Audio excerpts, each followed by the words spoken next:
la regarde et je dis: «Mon Dieu, elle est debout là depuis 20 minutes».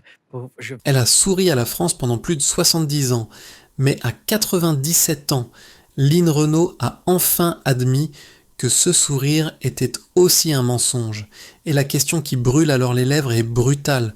Peut-on être aimé par un pays entier et vivre pourtant prisonnière d'un secret qui vous ronge de l'intérieur? Regardez bien ce visage, vous le connaissez par cœur. Ce sourire lumineux, presque rassurant, qui a accompagné les repas du dimanche, les soirées de variété, les grandes heures de la télévision française. Lynn Renault n'était pas seulement une chanteuse ou une actrice, elle était une promesse, celle d'une France heureuse, élégante, optimiste, qui refusait de plier sous le poids du temps. Pour des millions de Français, elle incarnait la joie de vivre, la fidélité, la droiture. Une femme sans scandale, sans ombre, du moins en apparence, car le silence parfois est plus bruyant que les applaudissements. Et derrière cette image de fiancée éternelle de la nation se cachait une vérité que beaucoup pressentaient sans jamais oser la formuler. Une vérité faite de solitude, de renoncement et de nuits passées à pleurer derrière des rideaux de velours, loin des projecteurs et des bouquets de fleurs. Pendant des décennies, Lynn Renault a été regardée, admirée, célébrée, mais a-t-elle jamais été vraiment vue? La femme derrière l'icône, la voix derrière la légende, le cœur derrière le sourire. Tout cela est resté soigneusement dissimulé, non pas par coquetterie, mais par nécessité. Parce qu'à une époque où l'on exigeait des idoles qu'elles soient parfaites, avouer sa fragilité revenait à signer sa disparition. Et pourtant aujourd'hui, au crépuscule de sa vie, Lynn Renault n'a plus envie de jouer ce rôle. Elle ne cherche plus à plaire, elle ne cherche plus à rassurer, elle cherche à se libérer, à dire enfin ce que ce sourire a coûté, à révéler cette double vie menée pendant 18 ans dans l'ombre des casinos de Las Vegas, à expliquer pourquoi elle a menti sur sa santé, pourquoi elle a eu peur, terriblement peur, d'être oubliée. Comment une femme adulée par des millions de personnes peut-elle se sentir aussi seule? Comment une gloire mondiale peut-elle devenir une prison dorée? Et surtout, qui est un de ces hommes, dans l'ombre, qui ont façonné son destin, parfois avec amour, parfois avec une autorité étouffante? Pour comprendre, il faut accepter de fissurer le mythe. Il faut accepter l'idée dérangeante que la vie de Lynn Renault n'a jamais été ce conte de fées linéaires que l'on nous a raconté. Il faut remonter le temps, bien avant les paillettes, bien avant Las Vegas, bien avant le sourire maîtrisé. Revenir là où tout commence vraiment, dans le nord de la France, sous un ciel gris, auprès d'une petite fille qui cherchait désespérément une main à tenir. Bien avant les projecteurs, bien avant que son nom ne résonne dans les music halls et les studios de télévision, Lynn Renault s'appelait encore Jacqueline Hanté. Et son univers n'avait rien de scintillant. Il était fait de briques rouges, de rues humides et d'un ciel souvent bas, celui d'Armentières, dans le nord de la France. Une terre rude, marquée par les cicatrices de la guerre, où l'on apprend très tôt que la vie ne fait pas de cadeaux. Jacqueline grandit dans un monde où l'absence pèse lourd. L'absence d'un père, d'abord, qui laisse un vide, silencieux, mais omniprésent. L'absence de sécurité. Ensuite, dans une France d'après-guerre encore en convalescence. Très jeune, elle comprend qu'il faut être forte, qu'il faut avancer sans se plaindre. Mais derrière cette force apparente se cache une fragilité profonde, celle d'une enfant qui cherche désespérément un repère, une voix rassurante, une main à laquelle se raccrocher. Elle chante pour s'évader. Sa voix claire devient un refuge, presque un abri contre la solitude. Quand elle chante, Jacqueline n'est plus cette petite fille du Nord, oubliée du monde. Elle existe, elle est entendue. Et déjà, sans le savoir, elle apprend une leçon qui la suivra toute sa vie. Pour être aimée, il faut donner. Donner sa voix, son énergie, son sourire, ne jamais déranger, ne jamais décevoir. Ce besoin d'être aimé, reconnu, validé, devient une seconde nature. Il façonne son caractère autant que son talent. Jacqueline n'est pas une rebelle, elle est une reconnaissante. Et cette reconnaissance, presque une dette morale envers ceux qui lui ouvrent une porte, deviendra plus tard une chaîne invisible. Quand elle monte à Paris, encore adolescente, elle n'y arrive pas en conquérante. Elle y arrive en suppliante silencieuse, pleine d'espoir et de peur mêlée. Paris est immense, indifférent, parfois cruel, mais le destin, comme souvent, choisit ce moment précis pour frapper. Il a un nom, une voix grave, une autorité naturelle. Loulou Gasté. Pour Jacqueline, Loulou n'est pas seulement un compositeur déjà reconnu. Il est tout ce qui lui a manqué. Plus âgé, sûr de lui, charismatique. Il sait où il va, et surtout, il sait où il veut l'emmener. À ses yeux, elle n'est pas une simple jeune fille timide. Elle est une matière brute, un diamant à tailler. Et pour une enfant qui a grandi sans guide, cette certitude est irrésistible. C'est ici que se joue quelque chose de fondamental. Jacqueline confie son destin à un autre, non par faiblesse mais par confiance. Une confiance totale, presque aveugle. Elle accepte qu'on lui dise quoi chanter, comment se tenir, comment se présenter au monde, et même comment s'appeler. Jacqueline Anté s'efface doucement pour laisser place à Line Renaud. Ce changement de nom n'est pas anodin. Il marque une renaissance, mais aussi une disparition. La naissance de l'icône et la mise en veille de la femme. À cet instant précis, Line Renaud commence à appartenir au public, au spectacle, à un projet plus grand qu'elle. Et Jacqueline, la petite fille d'Armentières, apprend à se taire, à rentrer dans le rang, à sourire même quand le doute s'installe. Car au fond, ce qu'elle cherche encore et toujours, ce n'est pas la gloire, c'est la sécurité affective. Être choisie, être protégée, être indispensable à quelqu'un. Et sans le savoir, cette quête va la conduire à confondre amour et dépendance, gratitude et soumission. Quand on évoque Loulou Gasté, l'histoire officielle parle d'un couple fusionnel, d'un mari dévoué, d'un génie qui a su révéler un talent exceptionnel. Et tout cela est vrai, mais ce n'est qu'une partie de la vérité. Car Loulou Gasté n'a pas seulement accompagné Line Renaud vers la gloire, il a aussi redessiné chaque contour de son existence jusqu'à en devenir l'architecte absolu. Loulou a plus de 20 ans de plus qu'elle. Il a l'assurance de ceux qui savent, l'autorité naturelle de ceux qui décident. Très vite, il ne se contente pas de composer pour Line. Il pense pour elle. Il choisit ses chansons, ses robes, ses apparitions, ses fréquentations. Il gère son emploi du temps, son image, sa carrière et peu à peu, sa vie privée. À ses yeux, il ne s'agit pas de domination, mais de protection. Il veut la préserver des erreurs, des excès, des mauvaises rencontres. Il veut la garder pure, irréprochable, digne de l'amour du public. Et Line accepte, parce qu'elle lui doit tout, parce qu'il l'a sortie de l'anonymat, parce qu'il a cru en elle quand personne ne la regardait. Comment dire non à l'homme qui vous a tout donné? Comment remettre en question celui qui vous a construite de toutes pièces? La gratitude devient alors une dette, et la dette une prison silencieuse. Aux yeux de la France, leur couple est un modèle. Une union solide, élégante, presque exemplaire. Loulou et Line, c'est la stabilité, la fidélité, le sérieux. Rien à voir avec les passions destructrices ou les scandales tapageurs. Ils rassurent, ils incarnent une certaine idée de la réussite à la française. Mais derrière les portes closes, la réalité est plus froide, plus mécanique. Loulou est un stratège, un visionnaire, mais il n'est pas un homme de débordement affectif. Il n'aime pas l'imprévu, il n'aime pas le désordre. Tout doit être maîtrisé, calculé, contrôlé, même les émotions. Dans ce couple, l'amour se confond souvent avec le travail. La tendresse laisse peu à peu place à l'organisation. Line n'est pas seulement une épouse, elle est une mission, un projet à maintenir au sommet. Et Line, elle, joue le rôle qu'on attend d'elle. Elle sourit, elle obéit, elle rassure. Elle devient cette femme parfaite que tout le monde admire. Mais à force de répondre aux attentes des autres, elle commence à s'oublier elle-même. Ses désirs, ses doutes, ses élans sont mis de côté. Il n'y a pas de place pour la fragilité dans la mécanique bien huilée du succès. On parle souvent de cage dorée pour décrire la vie des stars. Pour Line Renaud, cette cage a un nom, un visage, une voix. Elle est faite de gratitude, de loyauté et de peur. La peur de décevoir, la peur de trahir, la peur de tout perdre si elle ose réclamer un peu de liberté. Car à cette époque, une femme doit choisir, être protégée ou être libre. Rarement les deux. Plus douloureux encore, il y a ce silence immense qui règne dans leur grande maison. Un silence que ni la musique ni les applaudissements ne parviennent à combler. L'absence d'enfant, une blessure intime, profonde, dont on ne parle pas.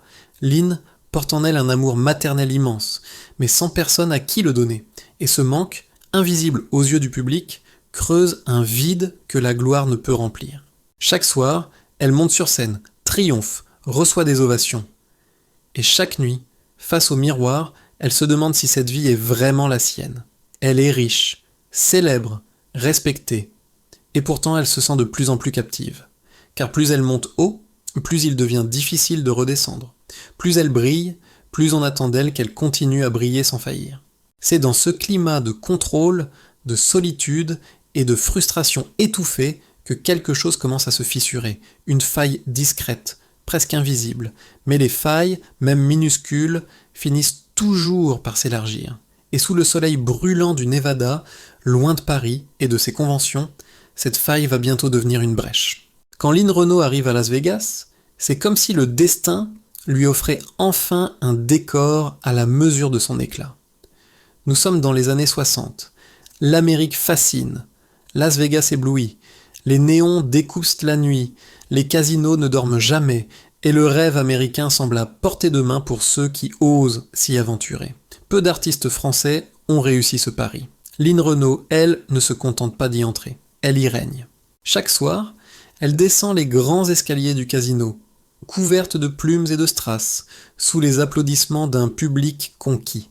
Elle chante, elle danse, elle sourit avec une précision presque irréelle. Les plus grandes stars américaines la respectent. Frank Sinatra l'appelle par son prénom. Dean Martin l'invite à sa table. Elle est la française, l'incarnation du chic parisien exporté au cœur du désert du Nevada. Aux yeux du monde, Lynn Renault vit un conte de fées moderne. Villa luxueuse, voitures somptueuses, dîner mondain, standing ovation à répétition. Elle est partout, tout le temps. Et pourtant, jamais elle ne s'est sentie aussi loin d'elle-même. Car Las Vegas est une ville de miroirs. Tout y brille, mais rien n'y est vraiment solide. Derrière les rideaux de scène, Lynn retrouve la même solitude que celle qu'elle portait déjà en France, simplement amplifiée par la démesure américaine. Loulou Gasté est toujours là, en coulisses, attentif, vigilant, omniprésent. Il surveille, il organise, il protège. Mais il contrôle aussi, plus que jamais. Dans cette ville où tout semble possible, Lynn découvre paradoxalement les limites de sa propre liberté. Chaque pas est calculé. Chaque apparition est millimétrée. Même loin de Paris, elle reste enfermée dans le rôle qu'on a écrit pour elle.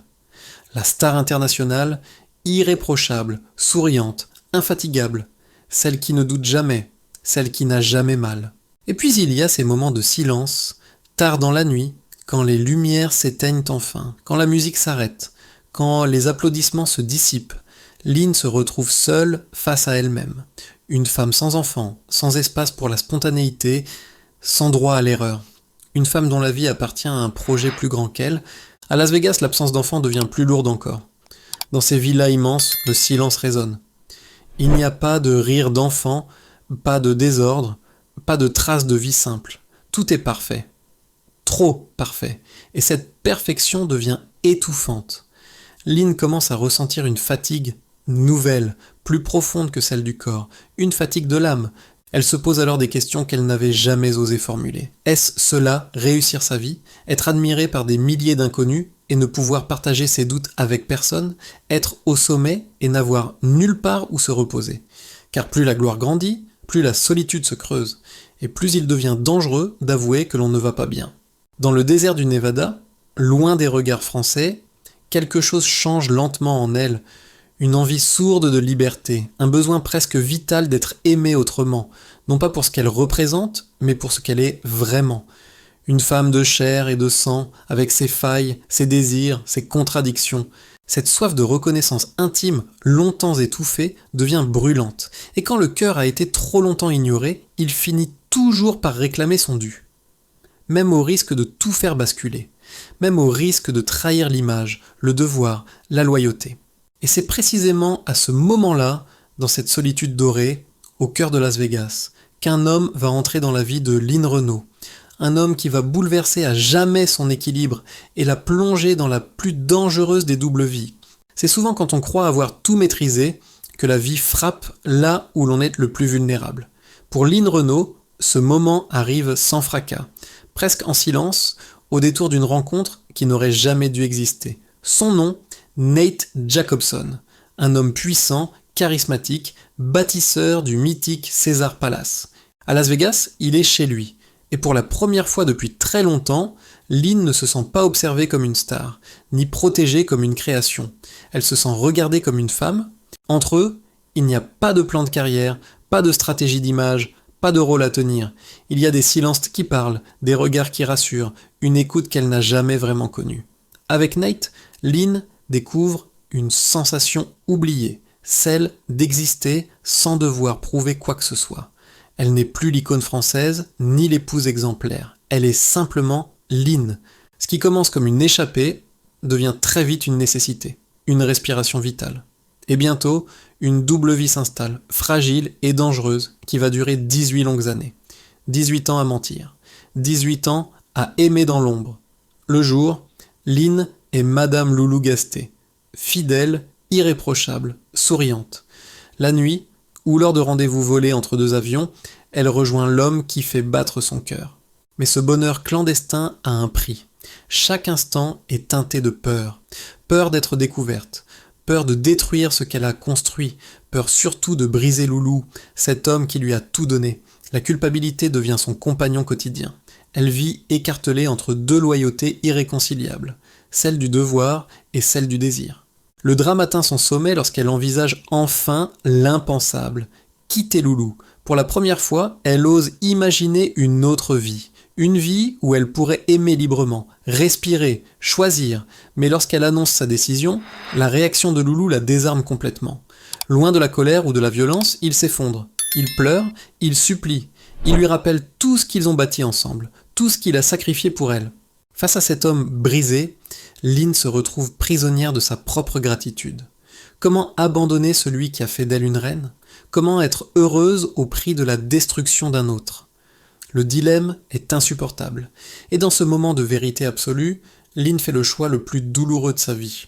Elle renonce à Nate, elle renonce à l'amour passionnel, elle choisit le devoir, la loyauté, l'image. Elle raccroche le téléphone en larmes, consciente que cette décision va la marquer à jamais. Ce jour-là, elle sauve son mariage, elle sauve la légende. Mais elle condamne une partie de son âme au silence. Rien ne sera plus jamais pareil. Elle continue à monter sur scène, à sourire, à triompher. Mais quelque chose s'est éteint. Une lumière intérieure que personne ne voit disparaître, sauf elle. Le secret devient plus lourd encore, car il n'est plus seulement un mensonge, il est un renoncement. Pendant des décennies, Lynn Renault portera cette histoire en elle, comme une cicatrice invisible.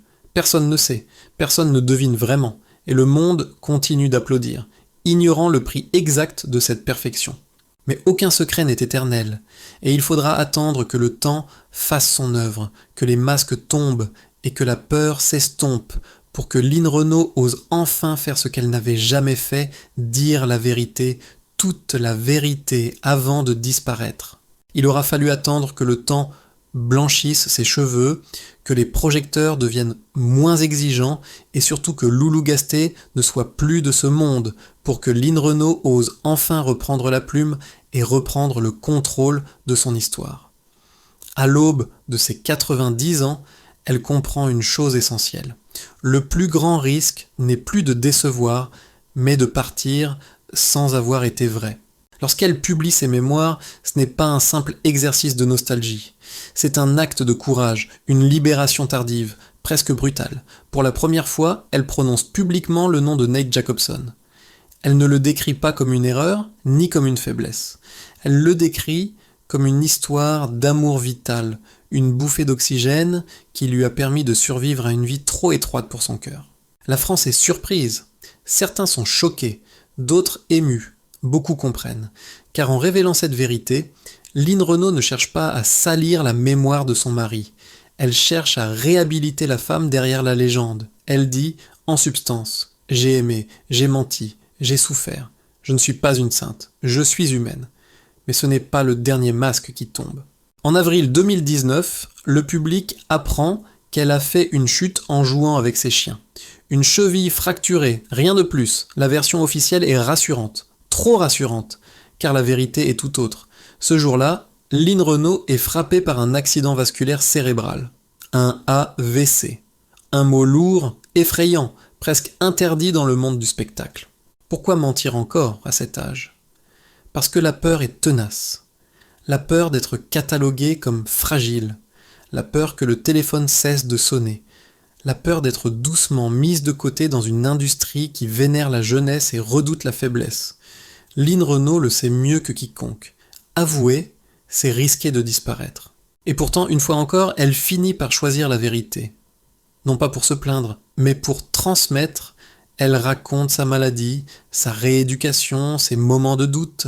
Elle montre que l'on peut tomber et se relever, que la vie continue, même cabossée, que la dignité ne réside pas dans l'illusion de la perfection, mais dans l'acceptation de ses failles. À ce moment précis, quelque chose change définitivement. Lynn Renault n'est plus la créature de Loulou Gasté, elle n'est plus la fiancée éternelle de la France. Elle est une survivante, une femme qui a dû mentir pour exister, mais qui choisit enfin la vérité pour ne pas s'effacer. Son histoire dépasse largement celle d'une star. Elle devient un miroir tendu à notre société. Pendant des décennies, nous avons exigé d'elle qu'elle soit parfaite, souriante, rassurante, sans jamais nous demander ce que ce sourire coûtait. Elle a sacrifié sa liberté, sa maternité, parfois son bonheur, sur l'autel de notre divertissement. Alors une question demeure dérangeante, essentielle. Sommes-nous réellement prêts à accepter nos idoles telles qu'elles sont, imparfaites, fragiles, humaines, ou préférons-nous le confort du mensonge à la rudesse de la vérité? Aujourd'hui, Lynn Renault ne demande ni pardon ni indulgence. Elle demande simplement d'être écoutée, pour que son histoire serve, pour que d'autres femmes, d'autres hommes comprennent qu'il n'est jamais trop tard pour reprendre possession de son propre récit, qu'il n'est jamais trop tard pour dire « je » après une vie passée à dire « nous ». Et si cette histoire vous a touché, si elle vous a fait réfléchir sur le prix de la gloire, sur le silence des icônes et sur les sacrifices invisibles, alors prenez un instant, likez cette vidéo pour soutenir ce travail de mémoire. Abonnez-vous à la chaîne pour ne pas manquer les prochaines histoires cachées derrière les légendes. Et surtout, laissez-moi un commentaire. Pensez-vous que Lynn Renault a eu raison de parler si tard, ou aurait-elle dû se taire pour préserver le mythe? Parce que derrière chaque grand sourire, il y a souvent une vérité que personne n'a osé écouter. Merci d'avoir été là. À très bientôt.